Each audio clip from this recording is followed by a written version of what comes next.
in some apple cider vinegar for its acidic ability, and also it's an antibacterial. And the aspirin itself is an anti-inflammatory.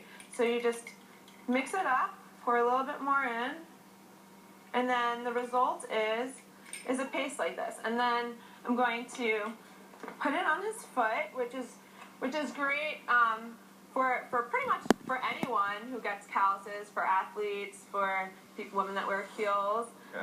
What would be great is to let it soak in for a bit if you have time, and to use a plastic bag and a warm towel if you have time. But otherwise, you can get started right away with a pumice, or if you don't have a pumice, a nail file is great too. And you just rub away. Should I hold them down for you? Okay. You need to do this. And then to soak in the moisture, coconut oil, and you just rub it in. Very simple, and it adds that it can help break down calluses, prevent future ones. It's great. Thank you for sharing the insight. Hope it helps you. Rashad, thank you very much for trying to. The final quick problem we're talking about is heel pain. And for the simple home remedies to alleviate your heel pain, I brought in podiatrist Dr. Krista Archer. So what is the heel pain so many folks are struggling with caused by? Plantar fasciitis, hands down, is the leading cause of Plantar fasciitis. Yes, the plantar fascia is a very dense band of tissue that inserts into the heel bone, and it pulls when it's tight at the heel bone, causing a lot of pain. It can be super painful. So what are the remedies to alleviate it? Cornerstone of therapy treatment for plantar fasciitis is stretching. And there are a lot of things you can find around your house. So you can demonstrate. We got the whole audience stretch over here off, which I appreciate you're all doing as well.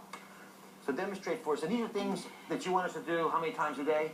It's really to do in the morning when you wake up. So first we have a water bottle that's frozen. And what you want to do is in a seated position, just place it on the floor.